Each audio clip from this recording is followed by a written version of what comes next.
हरे कृष्णा, राधे राधे। आप सभी का गीता क्लास में बहुत बहुत स्वागत है। ओम अज्ञानतिमिरन्धस्य ज्ञानञ्जनशलाकया चक्षुरुन्मिलितं येन तस्मै श्रीगुरुवे नमः। गुरुवे गौरचन्द्राय राधिकाय सदालये कृष्णाय कृष्णभक्ताय तद्भक्ताय नमो नमः। नमो विष्णुपादाय कृष्णपृष्ठाय भूतले श्रीमद्भक्तिवेदान्त नारायणीति नामिने श्रीकृष्णलीलाकथने सुधाक्षं औदार्य माधुर्यगुणनिक्षुतं वरं वरेण्यं पुरुषमहन्तं नारायणं तं सा नमामि। शैतान्यमनुभीष्टं स्थापितं येन भूतले समरूपकदमह्यं ददाति स्वपदान्तिकम् आजानुलम्बितभुजकङ्कावदातु सङ्कीर्तनायकपित्रो कमलायताक्षो विशम्भरो द्विजवरो धरं पालो वन्दे जगत्प्रियकरो करुणावतारो नमो महावदन्याय कृष्णप्रेमप्रदायते कृष्णाय कृष्णचैतन्यनाम्ने गौरतीशे नमः। हे कृष्ण करुणा सिंधो दीनबंधो जगतपते गोपेशा गोपिका कांत राधाकांतो नमस्तुते। तत्कांचन गौरांगी राधे वृंदावनेश्वरी वृषभानुसुते देवी प्रणमामि हरिप्रिये। वाञ्छाकल्पतरुभ्यश्च कृपा सिन्धुभ्येव च पतितानां पावनेभ्यो वैष्णवेभ्यो नमो नमः। हरे कृष्ण कृष्ण कृष्ण हरे हरे हरे राम राम राम हरे हरे। हरे कृष्ण कृष्ण कृष्ण हरे हरे हरे राम राम राम हरे हरे। जय जय श्री राधे श्याम। हरे कृष्णा। तो आज हम सभी लोग निर्जला एकादशी का पालन कर रहे हैं। कुछ निर्जला कर रहे होंगे, कुछ नॉर्मल एकादशी की तरह कर रहे होंगे, लेकिन एकादशी तो है। तो आप सभी को एकादशी की बहुत बहुत बधाई। तो ऐसा कहते हैं कि एकादशी जो है भक्ति की जननी है। It like pregnant women. जो प्रेग्नेंट वुमेन होती है तो उससे बच्चे का जन्म होता है। उसी तरह से यदि हम एकादशी करते हैं, एकादशी करना बहुत भक्ति का बहुत बड़ा अंग है। यदि हम एकादशी कर रहे हैं तो ये 100% श्योर है कि आपके अंदर भक्ति की उत्पत्ति होगी ही होगी। भक्ति जो है जन्म लेगी ही लेगी। तो इसलिए एकादशी करना बहुत ही इम्पॉर्टेंट है। और आज एक विशेष एकादशी है, निर्जला एकादशी जिसे कहते हैं। माधव तिथि कहा जाता है एकादशी को। माधव की तिथि यानी भगवान कृष्ण को बहुत प्रिय है यह तिथि, इसीलिए इसको माधव तिथि कहते हैं। और आज भीष्म एकादशी भी कहते हैं, क्योंकि भीष्म को उनको बिल्कुल भी भूखे नहीं रह पाते थे। तो भगवान ने कहा कि आप एक काम करो, एक दिन रह जाओ भूखे सिर्फ, तो आपको पूरी 12 साल में जो 24 एकादशी जितनी है सबका फल आपको मिल जाएगा। यदि आप एक एकादशी निर्जला कर लेते हैं बिना पानी पिए तो आपको सभी का फल मिल जाएगा। तो भीष्म ने कहा बहुत मुश्किल है मेरे लिए। तो भीम ने कहा बहुत मुश्किल है मेरे लिए। तो उन्होंने क्या कहा, पानी के अंदर बैठ के पूरे दिन उन्होंने व्रत किया, ताकि जिससे कि उनको पूरे 12 जो साल भर की एकादशी है उसका पूरा फल मिल जाए। तो ये बहुत ही महत्वपूर्ण है। यदि हम करते हैं, पूरे साल नहीं करते, यदि एक कर लेते हैं तो हम पूरी एकादशियों का फल हमें मिल जाता है। यदि सब कर रहे हैं तो बहुत ही अच्छी बात है। एकादशी यानी भगवान की प्रसन्नता के लिए करनी चाहिए हमें, ना कि कुछ कामनाओं के लिए। कुछ मांगना नहीं चाहिए, हमें भगवान को खुश करने के लिए करना चाहिए। तो आज हर्षिता एक कीर्तन गाना चाहती है एकादशी के उपलक्ष्य में। यदि आप लोग भी कोई चाहते हैं तो आप लोग मुझे मैसेज करके बोल सकते हैं कि एकादशी है, मैं कीर्तन गाऊंगी, तो हम उनका कीर्तन रख लेंगे एक। तो आज हर्षिता गाना चाहती है तो वो भी गाएंगे। हरे कृष्णा। हरे कृष्णा। राधा कृष्ण प्राण मोर जुगाला किशोरा जीवाने मराने गति आर नाही मोरा। राधा कृष्ण प्राण मोर जुगाला किशोरा जीवाने मराने गति आर नाही मोर।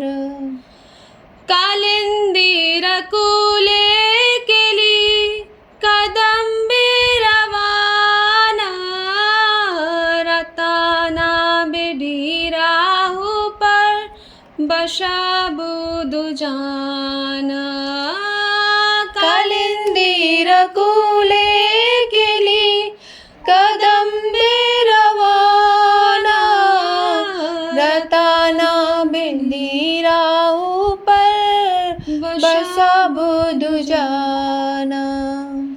श्यामा गौरी अंगे दिबुचुबा चंदरेन गंधा चमारा डुलाबो कभी हेरी मुख चंद्र श्यामा गौरी अंगे दिबो चंदनेर गंधा श्यामारा डुलाबो कभी हेरिबो मुख चंद्र गाथिया मला तेरे माला दिबो दुहर गाले अधारे तुलिया दिबो कपूर तंबूले गाथिया मलती माला दिबो दुहर गाले अधारा तुलिया दिबो कर्पूर तमूले राधा कृष्ण प्राण मोरा जुगाला किशोरा जीवाने मराने गति आर नाही मोरा राधा कृष्ण प्राण मोर जुगाला किशोरा जीवाने मराने गति आर नाही मोरा ललिता विशाखादि जटा सखी वृंदा आज्ञाय करिब सेवा चरणार वृंदा ललिता विशाखादि जटा सखी वृंदा आज्ञाय करिबो सेवा चरणार वृंदा श्री कृष्ण चैतन्य प्रभु दासेरानुदास सेवा विलास करे नरोत्तम दास श्री कृष्ण चैतन्य प्रभु दासेरानुदास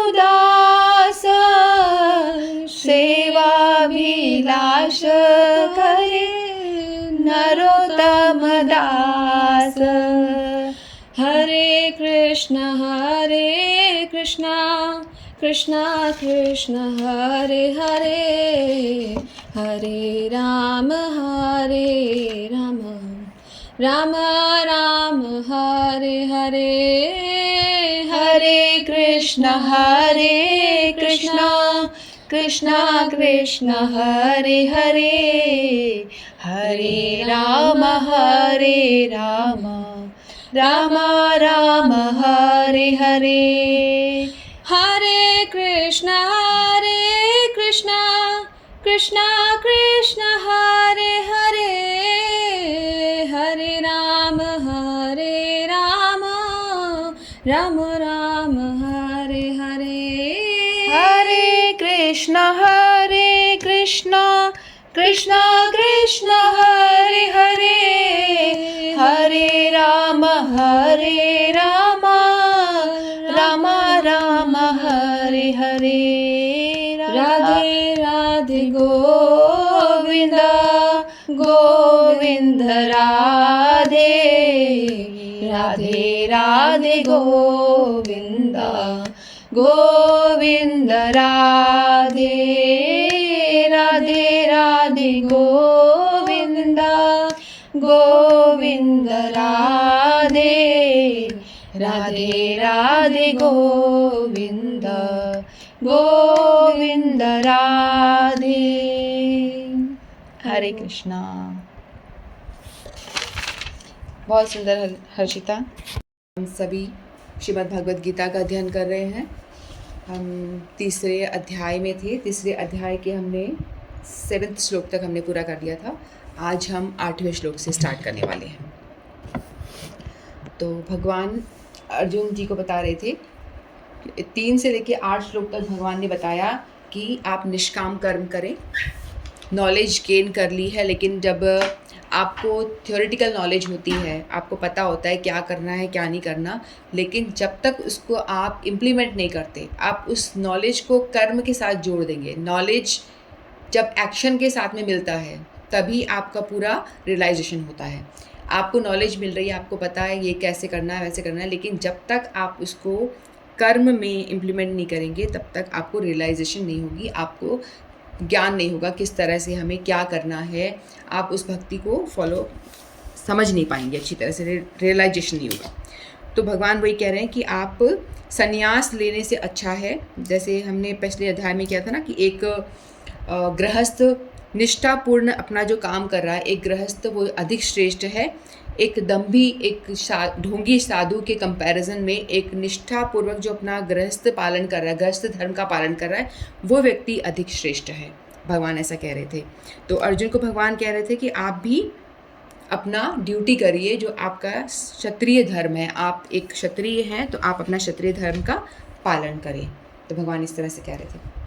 तो अब हम लेते हैं 8वां श्लोक। नियतं कुरु कर्म त्वं कर्म ज्यायो हि अकर्मणा शरीरयात्रापि च ते न प्रसिद्धयेत कर्मणः। तो श्री भगवान अर्जुन से कह रहे हैं अपना नियत कर्म करो, क्योंकि कर्म ना करने की अपेक्षा कर्म करना श्रेष्ठ है। कर्म के बिना तो शरीर निर्वाह भी नहीं हो सकता। तो भगवान यहाँ बताना चाह रहे हैं अर्जुन को कि अर्जुन को ऐसा लगा कि आपने कहा कि ज्ञान अधिक श्रेष्ठ है, मुझे पता चल गया क्या नहीं करना है। यदि सिंस होते हैं, पाप और पुण्य जो होते हैं, अगर हम कुछ भी काम करते हैं तो हमको पाप और पुण्य का सामना करना पड़ता है, उन्हें झेलना पड़ता है। तो बेहतर है कि मैं जंगल चला जाऊँ, कुछ काम करूँ ही ना। लेकिन भगवान ने यहाँ बोला कि आप बिना काम करे तो रह ही नहीं सकते हो। काम, यदि हम सो भी रहे हैं तो भी हमारे ऑर्गन्स हैं, वो इंटरनल ऑर्गन्स हमारे काम करते रहते हैं, हार्ट बीट होता रहता है, ब्लड सर्कुलेट होता रहता है, यानी कुछ ना कुछ हमारा काम जो है चलता ही रहता है। हम काम करे बिना रह ही नहीं सकते।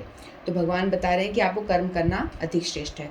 ऐसे अनेक शुद्ध ध्यानी हैं जो अपने आप को उच्च कुलीन बताते हैं, तथा ऐसे बड़े बड़े व्यवसायी व्यक्ति हैं जो झूठा दिखावा करते हैं कि आध्यात्मिक जीवन में प्रगति करने के लिए उन्होंने सर्वस्व त्याग दिया है।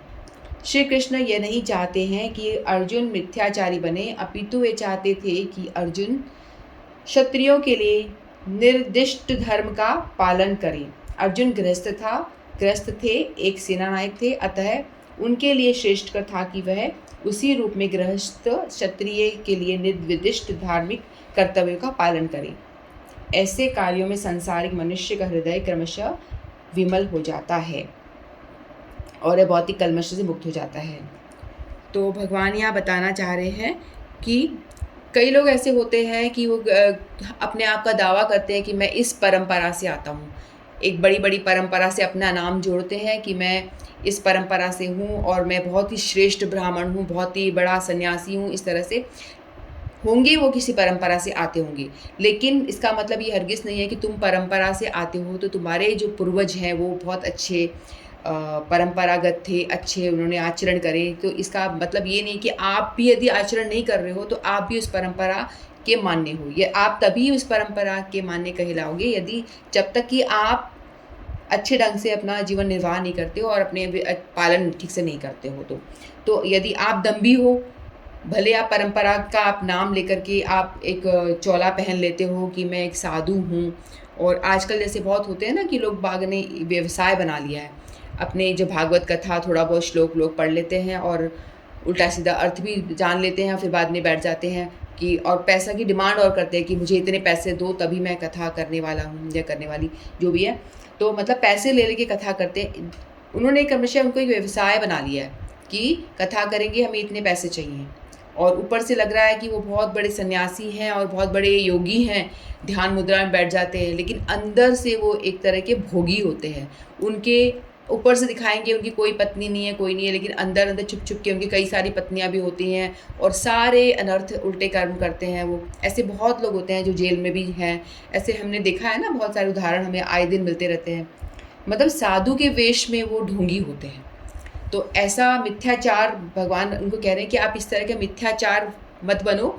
आपका कर्तव्य है, आप एक शिष्य हो, क्षत्रिय हो, आप गृहस्थ हो, तो आप उसी धर्म में रहो। आप जहाँ पे हो, आप जिस भी अवस्था में हो, आप वहीं पे रहो, वहीं रह करके अपने आप को उठाने का प्रयास करो, ना कि किसी और के चोले में आप जाओ, आप सन्यासी बनने का प्रयास करो। कई दफ़ा ऐसा भी होता है ना, लोग बाग कहते हैं कि अरे मैं तो कुछ भी करने लायक नहीं हूँ, I am good for nothing, मुझसे तो ये भी नहीं हो रहा, इस बिज़नेस में फ़ेल हो गया, उसमें भी फ़ेल हो गया। कई लोग ऐसे भी होते हैं। और घर में भी मेरी कोई इज़्ज़त नहीं है, घर वाले भी मेरे को धक्का मारते हैं, जाओ निकलो यहाँ से।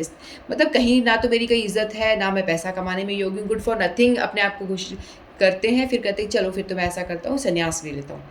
लेकिन उनके अंदर से जो कर्म है, उनके अंदर से जो भोग वासनाएं हैं, वो समाप्त होती नहीं है, और वो कहते हैं कि मैं सन्यासी बन जाता हूँ। फिर ऐसे लोग सन्यासी बन जाते हैं, फिर बाद में थोड़े दिन बाद में उनको फिर अपनी वही भोगों की याद आने लगती है, इंद्रिय भोगों की याद आती है। फिर बोलते हैं अरे ये मैं कहाँ। कई दफ़े लोग मंदिर में आ जाते हैं कि नहीं नहीं हमें नहीं करना, मंदिर में हम तो रहेंगे, यहाँ हमें खाना वाना मिल जाएगा, हम माला लेके बैठ जाएंगे, कुछ करना तो है नहीं, बस श्रवण वर्ण कर लेंगे, कथा श्रवण कर लेंगे, कुछ काम धाम नहीं है, ऐसा लोगों को लगता है। फिर थोड़े दिन में जब वो मंदिर में अगर आते हैं, फिर वो देखते हैं कि भाई यहाँ की लाइफ तो गृहस्थ की लाइफ से भी दुगनी टफ है, क्योंकि हम घर में होते हैं तो हम आराम से कभी भी उठ रहे हैं, हमें कोई बोलने वाला नहीं है। 7 बजे 8 बजे, कई लोग तो 12-12 बजे कितने लेट उठते हैं, कोई उन्हें बोलने वाला नहीं है, और अपने हिसाब से जो जी में आए वो करते हैं। तो लेकिन अगर आप मंदिर में आके रहने की प्रयास कर रहे हो, आप सन्यासी का वो कर रहे हो, तो आपको एक जल्दी उठना पड़ेगा। फिर उठ कर के बाद में मंगल आरती, उसके बाद में आपको कथा श्रवण, आपके क्लासेस होते हैं। मतलब एक जो सन्यासी, हम अपने गुरु जी को देखते हैं, गुरु वर्ग जो आते हैं, देखते हैं उनका शेड्यूल इतना टाइट है, कहने को वो कोई काम नहीं कर रहे, कहने को हम कोई काम नहीं करते हैं और बैठे हैं, लेकिन उनका आप लाइफ देखेंगे ना, किस तरह से वो जी रहे हैं, उनकी इतनी टफ लाइफ होती है। एकदम 3 बजे उठ जाते हैं, उठ करके 4 बजे मंगल आरती के लिए रेडी मंदिर में आ जाते हैं। फिर वहाँ आरती अटेंड हुई, फिर बाद में उनकी कथाएं शुरू हो जाती हैं, कथा के बाद में प्रवचन, फिर कीर्तन, फिर उसके बाद में थोड़ा सा नाश्ता वगैरह होता है। फिर मतलब कंटिन्यूअस पूरे दिन उनका शेड्यूल एकदम टाइट रहता है। फिर 15-20 मिनट या मुश्किल से आधा घंटा थोड़ा देर लेटेंगे, वो फिर दोबारा से आ जाएंगे, फिर उनकी कथाएं स्टार्ट हो जाएंगी, मॉर्निंग कथा, इवनिंग कथा, मतलब फुल टाइम इतना शेड्यूल टाइट रहता है। और रात को भी 11-11 बजे तक वो सोते नहीं हैं, क्योंकि कभी इस हाउस प्रोग्राम पे जाना है, कभी इधर जाना है, कभी इधर जाना है, मतलब इतना टाइट शेड्यूल रहता है, अपने शरीर की और उनका ध्यान ही नहीं होता। और कहने को वो कुछ नहीं करते, कमाते नहीं हैं, लेकिन उनकी शेड्यूल इतना टाइट होता है कि एक सामान्य गृहस्थ व्यक्ति भी उसको फॉलो करने में सक्षम नहीं है, बहुत ही टफ होता है उनकी लाइफ। तो फिर वो जो यदि दम्भी जो है वो आ जाएगा अपने घर बार छोड़ के, लेकिन वो थोड़े ही समय पे लौट जाएगा। उसको पता है कि वो उसका गुणधर नहीं है, और वो इस चीज़ को फॉलो कर ही नहीं सकता, क्योंकि आप अपने आप अंदर से तो विकसित होना चाहिए ना। आपकी भोगों की जो वृत्ति है वो धीरे धीरे आपकी समाप्त होगी, तभी आप आगे बढ़ पाएंगे, अन्यथा तो कोई फ़ायदा ही नहीं है इसका। तो भगवान अर्जुन को यही कहना चाह रहे हैं कि आप जो है मिथ्याचारी मत बनो, अपना कर्म करो। फिर भगवान कहते हैं कि कुछ लोग जो होते हैं, जो सन्यासी होते हैं, वो रियल सन्यासी वो होते हैं जो अपना, कई हमने देखा है ना कि अपने अच्छी अच्छी जॉब छोड़ करके आ जाते हैं, अपना जॉब छोड़ करके आकर के वो सन्यासी बनते हैं, क्योंकि उनके अंदर क्रमशः स्टेप बाय स्टेप उनके अंदर जो प्रोग्रेस होती है, स्पिरिचुअल ग्रोथ होता है उनके अंदर। पहले अपना वो भी कोई जॉब कर रहे होते हैं, कर्म करते करते कर्मों का फल जो है भगवान को दे देते हैं। पहले तो अपना अपने लिए कर्म करते हैं कि मुझे इसका फल भी मुझे चाहिए, बस अपना जो शास्त्रों के विधि विधान के हिसाब से कर्म करेंगे, ये यज्ञ करेंगे मुझे ये फल मिलेगा, ये यज्ञ करेंगे ये फल मिलेगा, ये पूजा करने से ये मिलेगा मुझे, यानी मुझे क्या चाहिए उसके लिए कर रहे हैं, मुझे ये चाहिए मुझे वो चाहिए, उसके लिए हम विधि विधान से पालन करते हैं। लेकिन करते करते फिर बाद में एक नेक्स्ट सीढ़ी पे आते हैं निष्काम कर्म, कि आप कर्म करो लेकिन कर्म के फलों को भगवान को दे दो। फिर ऐसे करते, फिर कर्म के फल को भगवान को देना, अर्पित कर देना होता है। आप कर्म करो, अपने फल से डिटैच रहो, अटैच मत रहो बिल्कुल ही। फिर धीरे धीरे करते करते आपकी आसक्ति जो है ख़त्म होती है। धीरे धीरे आप अपने जो आसक्त होता है ना, जिससे हम जुड़े होते हैं, मटेरियल अटैचमेंट, उनसे धीरे धीरे हम विरक्त होते जाते हैं, कम उनसे हम हट जाते हैं। फिर एक लेवल आता है, करते करते कर्म योग, इसको कहते हैं कर्म के द्वारा भगवान से जुड़े रहना। कर्म करते रहो लेकिन आप फल को भगवान को अर्पित करो, और ऐसे कर्म करते करते एक टाइम ऐसा आएगा कि हमें लगेगा कि हम कर्म करें ही ना, जो सन्यासियों की जो स्थिति हो जाती है। फिर वो लोग छोड़ करके यदि वो सन्यासी बनते हैं तो वो रियल सन्यासी, उनका एक हायर पर्पस होता है। हायर पर्पस क्या होता है कि मुझे, हमने देखा है कि हम बाहर जाते हैं तो बहुत लोग शरीर की सेवा कर रहे होते हैं। कोई प्यासों को प्याऊ लगा देता है, पानी पिला रहा होता है। कहीं हम जाते हैं ना, देखते हैं गोवर्धन परिक्रमा करते हैं तो कोई जूस पिला रहा होता है, कोई समोसे खिला रहा होता है, कुछ ना कुछ चलता रहता है, कुछ ना कुछ सेवा, शरीर की सेवा करते रहते हैं। लेकिन कोई ये नहीं सोचता कि शरीर की सेवा तो हम हर तरह से कर पाते हैं। किसी को हमने फाइनेंशियली हेल्प करी, पैसे दे दिए, किसी को खाना दे दिया, किसी को रोटी, कुछ भी दे दिया, हमने शरीर की सेवा कर दी। लेकिन मन की सेवा कौन करेगा? क्योंकि लोगों का मन ही है जो हर काम करने में लगाता है और काम से गिराता भी है। और हमारे मन को अगर हम स्वस्थ नहीं रखेंगे तो हम कुछ कर ही नहीं सकते। हर काम करने से पहले हम मन में ही बनाते हैं ना पुलाव कि हमें ये करना है, वो करना है, फिर मन में हमारा प्लान बनता है, उसके बाद हम उसको इम्प्लीमेंट करते हैं प्रैक्टिकली। लेकिन यदि हमारा मन ही अस्वस्थ होगा, मन ठीक नहीं होगा, तो हमारा जो मॉरल अंदर से गिरा हुआ होगा तो हम हर काम में कुछ भी कर ही नहीं पाएंगे ढंग से। तो ये जो हायर पर्पस के लिए प्रीचिंग करते हैं, जो सन्यासी लोग हैं, जो अपना घर बार छोड़ देते हैं, रेड कपड़ों में आ जाते हैं, मतलब सन्यासी बन जाते हैं, उनका ये होता है कि मुझे शादी वादी करनी नहीं है, मेरा परिवार मुझे बनाना नहीं है, ये पूरे जो लोग हैं ये मेरा परिवार है, मैं इन्हीं की ही सेवा करूँगा या करूँगी। कुछ लेडीज़ भी होती हैं, लेडीज़ के लिए अलाउड नहीं है सन्यासी वाला पथ, लेकिन कुछ लेडीज़ भी होती हैं जो कमिटमेंट करती है कि मैं शादी नहीं करूँगी, मुझे सिर्फ भक्ति मार्ग पे चलना है। बहुत रेयर होती है ऐसा, बाकी जो जेंट्स मेल होते हैं वो करते हैं। तो फिर वो भगवान के मैसेज को पास करते हैं, भगवान का ही कथाओं का दान करते हैं लोगों को। एक दान जो होता है, हम रोटी कपड़ा मकान ये सब करते हैं, इससे भी कई करोड़ों करोड़ों गुना जो ये भगवान की कथाओं का दान करना है, ये बहुत बड़ा दान कहा गया है। किसी एक जीव का हृदय परिवर्तन हो जाता है यदि वो भक्ति की ओर मुड़ जाता है, तो ये करोड़ों हॉस्पिटल खुलाने से भी बड़ा दान कहलाता है। तो हमें चाहिए कि हम सभी को चाहिए कि किसी एक एक व्यक्ति को हम जोड़ें, भक्ति से जोड़ें, और उसका हृदय परिवर्तन अपना खुद का तो करें ही, साथ साथ में किसी और को भी हम उठाने का प्रयत्न करें। कि उठाने का मतलब भक्ति की ओर मोड़ने का प्रयत्न करें। कुछ ना कुछ ऐसा अपने आचरण से या खुद करें तो आपको देख के कोई मोटिवेट होता है, उस तरह से।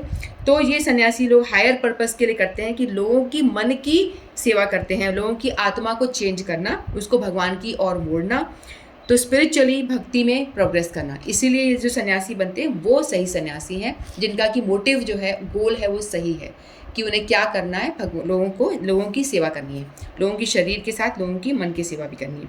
तो इस तरह से हमें करना चाहिए। और हमारी इस धर्म की प्रिस्क्राइब, कलयुग की प्रिस्क्राइब ड्यूटी क्या है? डिवोशनल सर्विस करनी, हरिनाम संकीर्तन करना है, चैंटिंग करना है, इस तरह।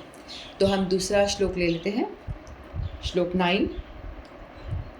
यज्ञार्था कर्मणो अन्यत्र लोके अयं कर्म बंधना तदर्थम कर्म कौन्तेय मुक्त संग समाचरः। तो श्री भगवान यहाँ कहते हैं, श्री विष्णु के लिए यज्ञ रूप में कर्म करना चाहिए, अन्यथा कर्म के द्वारा इस भौतिक जगत में बंधन उत्पन्न होता है। अतः हे कुंती पुत्र, उनकी प्रसन्नता के लिए अपने नियत कर्म करो, इस तरह तुम बंधन से सदा मुक्त रहोगे। तो भगवान यहाँ पे श्री अर्जुन जी को बता रहे हैं कि हमें यज्ञ मतलब यहाँ पे भगवान को ही, भगवान विष्णु बोलते हैं जब भगवान का ऐश्वर्य प्रकट होता है ना। भगवान कृष्ण विष्णु में अंतर नहीं है, लेकिन कृष्ण के बजाय विष्णु बोला गया क्योंकि यहाँ पे भगवान का ऐश्वर्य बता रहे हैं कि भगवान कितना ऐश्वर्यवान है, इसलिए विष्णु का नाम कभी कभी बोल देते हैं। और यज्ञ का अर्थ भी यहाँ विष्णु से ही है, भगवान से ही है, क्योंकि यज्ञ हम करते हैं वो भगवान की प्रसन्नता के लिए किया जाता है। तो यज्ञ का अर्थ भगवान विष्णु है, सारे यज्ञ भगवान विष्णु की प्रसन्नता के लिए हैं। वेदों का आदेश है यज्ञो वे विष्णु। दूसरे शब्दों में, चाहे कोई निर्विशेष यज्ञ संपन्न करे या प्रत्यक्ष रूप से भगवान विष्णु की सेवा करे, दोनों से एक ही प्रयोजन सिद्ध होता है। अतः जैसा कि एक श्लोक में संस्तुत किया गया है, कृष्ण भावनामृत यज्ञ ही है। वर्णाश्रम धर्म का भी उद्देश्य भगवान विष्णु को प्रसन्न करना है। हमने वर्णाश्रम धर्म के बारे में बार बार चर्चा करी कई बार ना। वर्ण होता है, 4 वर्ण होता है, ब्राह्मण, क्षत्रिय, वैश्य और शूद्र। हमने कई दफ़ा चर्चा करी है। अपने अपने गुण और कर्म के हिसाब से कर्मों का भेद होता है, उस हिसाब से हम कर्म करते हैं। जो इंटेलिजेंट पीपल होते हैं वो ब्राह्मण बनते हैं, जिसमें बहुत ज़्यादा वो जोश होता है लड़ने भड़ने का, अपने देश की रक्षा करने का, कुछ में ऐसा इंटरनल अपने आप से होता है। तो वो क्षत्रिय होते हैं। वैश्य जो बनिए लोग होते हैं, व्यापार करने की किसी में बड़ी कला होती है तो व्यापार करते हैं। कुछ शूद्र होते हैं, उनको यदि बोलेंगे आप ब्राह्मण वाला काम करो तो कर नहीं पाएंगे, बोले ना बाबा मेरे बस का नहीं है, मुझे ये पोथी पढ़ना श्लोक लोग मेरे बस का नहीं है, मेरे को तो आप कुछ काम करा लो, पत्थर उठवा लो, कुछ लेबर वाला काम करवा लो। तो कुछ लोगों का उनका होता ही है कि वो लेबर काम ही कर पाते हैं। और लेबर काम वाले मतलब अपने अपने कर्मों के हिसाब से, अपने गुणधर्म के हिसाब से 4 वर्ग कर दिया गया है, ब्राह्मण, क्षत्रिय, वैश्य और शूद्र। हम किस कैटेगरी में आते हैं उस हिसाब से हम अपना अपना काम करते हैं। फिर 4 आश्रम है, ब्रह्मचारी, गृहस्थ, वानप्रस्थ और सन्यासी। ब्रह्मचारी 25 साल तक जो शादी से पहले वाला टाइम होता है ब्रह्मचारी होता है, उसे ब्रह्मचर्य में रहना होता है। लेकिन आजकल तो ऐसा होता नहीं, कोई भी पवित्र नहीं रहता है, बच्चे भी आजकल उल्टे सीधे काम में लगे पड़े हैं। तो ये सब नहीं होता है, कलयुग का ये असर है, बहुत बुरा असर है। उसके बाद शादी के बाद गृहस्थ में प्रवेश होता है। उसके बाद गृहस्थ आश्रम के बाद में वानप्रस्थ। वानप्रस्थ का मतलब होता है कि गृहस्थ 50 साल के हो गए, उसके ऊपर के आप हो रहे हो तो आप अपना घर वर छोड़ो, अपना सारी रिस्पॉन्सिबिलिटी अपने बेटे बहू को सौंपो और आप भगवत भक्ति की तरफ मुड़ो। एक आइडल टाइम बताया गया है कि 50 के बाद में आप भगवान की तरफ मुड़ जाओ, वानप्रस्थ कहते हैं उसको। कोशिश करो धीरे धीरे डिटैच होने की, अपने घर गृहस्थी से डिटैच होने की कोशिश करो। फिर धीरे धीरे करते करते फिर संन्यास होता है कि आप जब आप और बूढ़े हो जाते हो तो आप बिल्कुल सब छोड़ दो, सिर्फ भगवान की ही विषय में सोचो, उनके ही स्मरण करो। आजकल ऐसा तो है नहीं जंगल चले जाओ संन्यास, वो नहीं है। आप घर में रह करके ही आप भगवान के विषय में सदा स्मरण करते रहो, तो उसे सन्यासी की स्थिति कही जाएगी। आपको किसी चीज़ से मोह ना होना, इस संन्यास का स्थिति होता है। तो भगवान ने बताया कि ये 4 ये वर्ण आश्रम जो बनाए गए हैं ये हम लोगों को कर्म करने के लिए बनाए हैं। इनमें रह करके हम कर्म करें, कर्म करते करते करते करते ग्रेजुअली हम प्रोग्रेस करें, स्टेप बाय स्टेप, एक सीढ़ी के ऊपर एक सीढ़ी बाय सीढ़ी हम चढ़ करके हम एक लेवल तक आए, भक्ति में प्रोग्रेस करें। और ऐसे करने से हमारा क्या होगा, स्लोली एंड ग्रेजुअली हम प्रोग्रेस कर पाएंगे। ये नहीं कि हमें कोई बोल दे कि नहीं आप गृहस्थ हो, नहीं तुम छोड़ छाड़ दो सन्यासी बन जाओ, तो पॉसिबल ही नहीं है, हम कर ही नहीं सकते। जैसे कि एग्जांपल देती हूँ, किसी को हम कोई एक व्यक्ति है बहुत सिगरेट पीता है, बहुत ज़्यादा सिगरेट पीता है, उसको बोलेंगे सिगरेट छोड़ दो, तो वो क्या छोड़ पाएगा? कभी भी नहीं छोड़ पाएगा। बोलेगा नहीं नहीं तुम जाओ भाड़ में, मुझे तुम्हारी सुननी नहीं है, मैं तो कुछ नहीं छोड़ रहा। यदि हम उसको कहेंगे तुम 10 पी रहे हो ना, तो आप एक काम करो, 1 कम कर दो, तो वो कोशिश करेगा हाँ 1 कम तो कर सकता हूँ, तो वो बोलेगा ठीक है 1 कम कर दिया। फिर वो पूरा चलेगा कुछ महीने 1 कम करके, फिर बाद में उसको बोलेंगे क्या हुआ 1 कम रहा, हाँ बोले चलो आप 2 कम कर दो, फिर वो 2, अच्छा ठीक है। ऐसे धीरे धीरे करते करते करते वो एक दिन उसकी सिगरेट छूट जाती है। तो इस तरह से भगवान भी भक्ति में प्रोग्रेस करने के लिए कहते हैं एकदम से छोड़ छाड़ के सन्यासी मत बनो, आप धीरे धीरे स्टेप बाय स्टेप कर्म करते रहो, कर्म के फलों को आप त्यागो, कर्म के फलों को त्यागो, त्यागते त्यागते धीरे धीरे आप भक्ति में प्रोग्रेस कर पाओगे। एकदम से कुछ छोड़ना संभव ही नहीं है किसी के लिए भी, क्योंकि हम सारे इतने अटैच्ड हैं मटेरियल चीज़ों से, आप बुरी तरह से हम अटैच्ड हैं। हमारे अंदर कितने सारे अट्रैक्शंस हैं हम सभी जानते हैं, हमारा घर, हमारा परिवार, हमारे बच्चे, हमारे माता, हमारा पिता, हमारा ये, हमारी अपनी पर्सनल चीज़ें, मेरे कपड़े, मेरा ये सब, मेरा जो भी ये सब अटैचमेंट है, मेरा बिस्तर, मेरी चेयर, मेरे प्लेट, पता नहीं क्या क्या मेरा, तो ये सारा हमारा अटैचमेंट है। ये सारा जब तक नहीं टूटेगा हम भगवान की प्राप्ति होना संभव ही नहीं है। तो उसके लिए हमको अपना अटैचमेंट से धीरे धीरे दूर होना पड़ेगा। तो यहाँ भगवान ने बोला है कि अवर्ण और आश्रम जो है ये इसकी व्यवधान, इसकी भगवान ने रचना इसीलिए की है कि हम लोग कर्म करते हुए स्टेप बाय स्टेप आगे बढ़ें। अतः भगवान विष्णु की प्रसन्नता के लिए कर्म करना चाहिए। इस जगत में किया जाने वाला अन्य कोई भी कर्म बंधन का कारण होगा, क्योंकि अच्छे तथा बुरे कर्मों के फल होते हैं और कोई भी फल कर्म करने वाले को बांध लेता है। अतः कृष्ण विष्णु को प्रसन्न करने के लिए कृष्ण भावना भावित होना होगा, और जब कोई ऐसा कर्म करता है विधि से अत्यंत कुशल मार्गदर्शन की आवश्यकता होती है। ये हमने कई दफ़ा चर्चा की है ना, भगवान मतलब यही चीज़ बार बार सिखाना, भगवद गीता में यही चीज़ सिखाई गई है कि हम अच्छे कर्म करते हैं, हम बोलते हैं ना लोगों को अच्छे से पानी पिलाओ, प्याऊ लगाओ, कुआं बनाओ, ये करो वो करो, जो भी हम पुण्य करते हैं, कहने का मतलब गाय को रोटी दी, गाय को रोटी देना बहुत अच्छा माना, गाय तो वह एक सात्विक प्राणी होता है, उसको देना ही चाहिए। कुत्ते को रोटी दी, या किसी भी जीव को, या किसी भिखारी को खाना खिलाया, कुछ भी अच्छा कर्म करा उसका हमें अच्छा फल मिलता है, पुण्य मिलता है, हम सब जानते हैं। तो पुण्य मिलता है, तो पुण्य के उसके हमको रिटर्न में क्या मिलता है, अच्छे भोग मिल जाते हैं, अच्छा घर, अच्छा परिवार, भोग मिल जाते हैं हमको, या इस जन्म में मिल जाते हैं, कभी नेक्स्ट जन्म में मिल जाते हैं। यदि हम बुरा करते हैं, किसी के साथ बुरा करते हैं, किसी जीव को मार देना, या किसी के साथ दुर्व्यवहार करना, किसी के हृदय को चोट पहुंचाना, कुछ भी, तो उसका हमें बुरा फल मिलता है। तो हम अच्छे कर्म करेंगे तो अच्छा फल मिलेगा, बुरे कर्म करेंगे तो बुरा फल मिलेगा। तो हमें अच्छे और बुरे फल को भोगने के लिए हमको शरीर मिलेगा ये जन्म मिलेगा। तो ये जन्म इसीलिए मिलता है, जन्म मिलना मतलब हम अच्छे और बुरे कर्मों को भोगने के लिए हम आए हैं।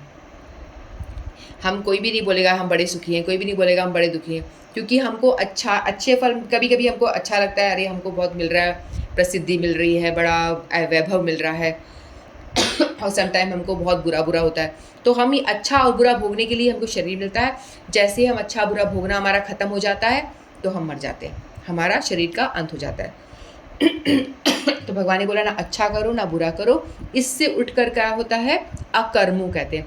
कर्म, विकर्म बुरे काम, और अकर्म वो हमने कई दफ़ा चर्चा करी है ना। अकर्म वो होता है कि जब हम कर्मों के फलों को भगवान को अर्पित कर देते हैं, वो हो जाता है अकर्म। जैसे हमने खाना बनाया है, खाना मैं मेरे लिए बना रही हूँ तो ये होगा मेरे, इसका कर्म मुझे मिलेगा। और यदि मैं खाना भगवान के लिए बना रही हूँ तो ये अकर्म की कैटेगरी में आ जाएगा, मतलब इसका कोई रिएक्शन नहीं होगा, अकर्म हो जाएगा वो, क्योंकि हमने ये काम जो हम भगवान के लिए कर रहे हैं वो अकर्म हो गया। तो हम अपने हर एक एक्टिविटी को भगवान के लिए कर सकते हैं। चाहे आप जॉब कर रहे हो, कोई बोलेगा भाई मैं तो बहुत जॉब में व्यस्त हूँ, कहाँ टाइम है भगवान के लिए कुछ करूँ, कहाँ टाइम है हरि नाम करूँ, कुछ भी टाइम नहीं है। तो आपको कुछ करना ही नहीं है। भक्ति का मतलब होता है अपने पूरे रीप्रोग्रामिंग ऑफ योर इंटेलिजेंस, अपना जो दिमाग कॉन्शियस है उसका रीप्रोग्रामिंग कर दीजिए। ये हम बार बार रिपीट करेंगे ताकि हमारे दिमाग में बात बैठ जाए। रीप्रोग्रामिंग ऑफ आवर इंटेलिजेंस, हमारे इंटेलिजेंस में ये होता है कि मैं मेरे लिए ये कर रही हूँ, मेरे लिए बाजार से ये लेकर आई, मेरे लिए, जब मेरा जो है उसको हटा करके मेरे की जगह भगवान लिख दो। जहाँ भी मेरा आ रहा है उसकी जगह भगवान रख दो, कि भगवान के लिए मैं खाना बना रही हूँ। कोशिश करना होगा हमको, अपने आप से होगा नहीं। हम तो बनाते वही हैं कि आज मुझे बैंगन का भरता खाना, मैं बैंगन का भरता बना रही हूँ, लेकिन मेरा ऐसी भाव है हटाओ उसको, नहीं मैं भगवान के लिए बैंगन का भरता बना रही हूँ। जो भी बना रहे हो आप XYZ, तो आपको उसको भगवान के लिए जोड़नी है। और आप जो लोग कर्म कर रहे हैं, काम कर रहे हैं, कुछ लोग हवाई जहाज उड़ा रहे हैं, कुछ लोग ऑफिस इंजीनियर हैं, कुछ लोग मतलब जो भी टीचर हैं, कुछ भी हैं, तो बोले कि टाइम नहीं है, तो ठीक है, जो आप काम कर रहे हो उसी को भगवान को ऑफर कर दो ना। ये मैं कर्म कर रही हूँ, भगवान आपने मुझे ये काम दिया है, मैं पूरा काम आपको ऑफ़र करती हूँ, इस काम के फल को ऑफ़र करती हूँ आपको, आपके लिए कर रही हूँ, क्योंकि आपने मुझे ये बनाया है, इस लायक बनाया कि मैं यही काम करूँ, तो मैं आपके लिए ही कर्म कर रही हूँ। ये जो भी काम कर रही हूँ आपके लिए कर रही हूँ, तो ये सारे काम का फल मैं आपको ऑफ़र करती हूँ। तो ये आपका काम करना भी भक्ति हो जाएगा। तो इस तरह से आप हर काम को भक्ति बना सकते हो, भगवान से अटैच्ड होकर के, भगवान से जुड़ करके। तो बताया भगवान ने कि अकर्म करो, यानी भगवान के सारे फलों का खुद मत लो, हर काम का फल भगवान को दे दो। खुद को मैं नहीं करा रखो ही मत, मैं, मेरा वाला भाव तो होना ही नहीं चाहिए, मैं कुछ हूँ ही नहीं, जो है भगवान है बस। भगवान ने मुझे दिया, भगवान ने मुझे किया, भगवान ने ही हर के रीज़न, जो देने के रीज़न भगवान ही है। और बुरे काम के लिए मैं हूँ रिस्पॉन्सिबल। कर्म के लिए मैंने इतना गलत काम किया, इसलिए मुझे इसका पनिशमेंट मिल रहा है, तो बहुत कम मिल रहा है, मैं तो इससे ज़्यादा के लिए योग्य हूँ, मुझे ज़्यादा मिलना चाहिए था, भगवान ने बहुत कम दिया है मुझे, ऐसा सोचना चाहिए। तो इस तरह से। और भगवान ने बताया है कि यज्ञ भगवान का ही रूप है। और आजकल जैसे यज्ञ करना है तो यज्ञ करना बहुत पॉसिबल नहीं होता। यज्ञ के लिए आपको शुद्ध गाय का घी चाहिए होता है, मिलेगा? नहीं मिलेगा, मिलावटी मिलेगा। आपको शुद्ध एक बढ़िया पंडित चाहिए जो श्लोकों का प्रॉपर उच्चारण करे, वो पंडित मिलना मुश्किल है कलयुग में। तो फिर और आप क्या क्या सामग्री, जो भी सामग्रियाँ चाहिए यज्ञ के लिए आपको, धूप बत्ती, घी और बहुत सारी चीज़, जो भी सामग्री चाहिए वो सब आपको शुद्ध नहीं मिलेंगी। या तो मिलेंगी भी, कुछ ना कुछ कमी रह जाएगी, मिल भी जाएंगी तो शुद्ध रूप में नहीं मिलेगी, सब में अशुद्धि होगी। यहाँ तक कि ब्राह्मण ही आपको शुद्ध मिलना बड़ा मुश्किल है, जो प्रॉपर मंत्रों का उच्चारण करें वो मिलना मुश्किल है। तो आपको यज्ञ का फल आपको सही तरह से मिलेगा कैसे? क्योंकि आप यज्ञ ठीक से हो ही नहीं पाएगा, चाहे कितनी प्रयास कर लो, कलयुग में होना पॉसिबल, क्योंकि शुद्ध चीज़ें नहीं मिल रही आपको। तो इसीलिए जो हरिनाम संकीर्तन है, इसको भी एक यज्ञ की उपाधि दी गई है। आप एक जगह किसी एक देश में बारिश नहीं हो रही थी, तो प्रभुपाद जी के टाइम की बात है, तो उन्होंने बोला बारिश नहीं हो रही, कई दिनों से सूखा पड़ रहा है। तो उन्होंने कहा, प्रभुपाद जी ने कहा एक काम करो, आप सभी लोग हरि नाम यज्ञ करो। तो एक ये यज्ञ आग जला के हम स्वाहा वाला यज्ञ करते हैं, ये भी डेफिनेटली बहुत अच्छा है, लेकिन कलयुग के लिए इतना यूज़फुल नहीं, क्योंकि शुद्ध चीज़ नहीं मिलती हमको। इसके बराबर या इससे भी कई गुना ज़्यादा यज्ञ है हरि नाम संकीर्तन यज्ञ, जो हम महामंत्र का यज्ञ करते हैं और सारे इकट्ठा करके कीर्तन जो करते हैं, हरे कृष्णा ताली बजा के जोर जोर से जो कीर्तन करते हैं, इसका जो फल मिलता है इस स्वाहा वाले यज्ञ से भी कई गुना ज़्यादा मल्टीप्लाई होकर मिलता है। तो प्रभुपाद जी ने कहा कि बारिश नहीं हो रही कई सालों से, सूखा पड़ा हुआ है, तो एक काम करते हैं, हम सब यज्ञ करते हैं, हरि नाम संकीर्तन यज्ञ करते हैं। तो सभी जो डिवोटीज थे सब बैठ गए, उन्होंने जोर जोर से पूरे नगर में चिल्ला चिल्ला के ये नगर संकीर्तन शुरू कर दिया। नगर में वॉक करते करते, नाचते कूदते हरि नाम शुरू कर दिया, हरे कृष्णा कृष्णा कृष्णा हरे हरे, हरे राम राम राम हरे हरे हरे। सभी ने जोर जोर से शुरू करा है, चिल्ला चिल्ला के। तो लोग जो नास्तिक लोग थे कहते क्या इससे क्या कोई इंद्रदेव प्रसन्न होगी, इससे क्या कोई बारिश होगी, ये क्या साइंटिफिक रीज़न हुआ, इससे क्या लेना देना बारिश का और महामंत्र का, लोग ऐसे बोलने लगे। लेकिन प्रभुपाद जी ने कहा आप करो, होगी। और लोगों ने खूब मन लगा के हरि नाम संकीर्तन किया, और अगले दिन बारिश, मतलब मूसलधार बारिश होगी, गरजने के साथ में गरजना हुई और बहुत अच्छी बारिश हुई। तो होता है, ये यज्ञ है, हरि नाम यज्ञ है। यदि हम सब लोग अपने घर में यज्ञ कर सकते हैं, ऐसा नहीं है कि हमें स्वाहा घी पंडित कुछ नहीं चाहिए, ना खर्चा करना पड़ेगा, इसमें बहुत खर्चा है, बड़ा पैसा, 1-2 लाख रुपए लगते हैं। आपके बहुत भी यज्ञ करते हो तो आप कुछ भी बहुत पैसा लगता है। तो ना बिना पैसे का, बिना कोई मेहनत का, आप आराम से अपने घर में बैठ जाओ, आपके घर के सारे सदस्यों को इकट्ठा करो, ताली बजा बजा के हरि नाम करिए। आपके साथ आपके परिवार वाले भी नहीं आ रहे, मान लो हमारे बच्चे बुला रहे नहीं आ रहे, जाओ भाई मत आओ, पति आ रहा है नहीं आ रहे मत आओ भाई, ठीक है, सास ससुर जो भी आप पे मेंबर्स आ रहे हैं तो बहुत अच्छी बात है, नहीं आ रहे तो कोई बात नहीं, आप अकेले बैठ के ताली बजा के जोर जोर से हरि नाम संकीर्तन कर सकते हो। ये भी उतना ही आपको फल देगा जितना एक अग्निकुंड आप प्रज्वलित करें, उसमें आप घी डालें, वो सुहा करें, वो ही उससे भी कई गुना ज़्यादा आपको इसको फल मिलेगा। भगवान यही बता रहे हैं, कृष्ण भावना मत हो जाएं, हरि नाम संकीर्तन करें, इससे आपको बहुत बड़ा फल मिलेगा। क्योंकि सारा जो हरि नाम है, आप भगवान ने बोला है ना, मैं भगवान के इसी फॉर्म में आया हूँ, नाम के फॉर्म में मैं अवतार लिया हूँ, मैंने कृष्ण नाम में मैंने सारी शक्ति डाल दी है। हरि से बड़ा हरि का नाम, कीर्तन हम सभी जानते हैं, तो हरि से भी बड़ा हरि का नाम है। तो आप नाम जप करें, जोर जोर से करें, तो उसका फल आसपास आपके जीव हैं जो चीटी विटी चल रही है, वो सभी आत्माएं हैं, जो भी जीव, उनको भी मतलब फ़ायदा होगा, उनको फ़ायदा होगा तो बेनिफिट आपको मिलेगा। यदि आप, जैसे कि आपने किसी एक व्यक्ति को इस नाम का प्रचार करा, किसी एक को बताया और आपके कहने पे वो करने लग गया, तो उसको तो बेनिफिट होने ही वाला है, लेकिन उससे भी ज़्यादा बेनिफिट आपको भी होने वाला है, ये आप सोचो। तो आप सभी को चाहिए कि आप सभी लोग एक दो लोगों को तो बोलें, क्योंकि उससे फ़ायदा हमारा भी होगा, उनका भी होगा, और हम सभी लोग भगवान की तरफ बढ़ेंगे, अच्छे कामों की तरफ बढ़ेंगे, पाप कम होंगे। तो हम सबको एक दो लोगों को जोड़ना चाहिए, प्रोग्राम में जोड़ें या वैसे भी बोलें, किसी को अपने घर के सदस्यों को बनाने का प्रयास करें एक को।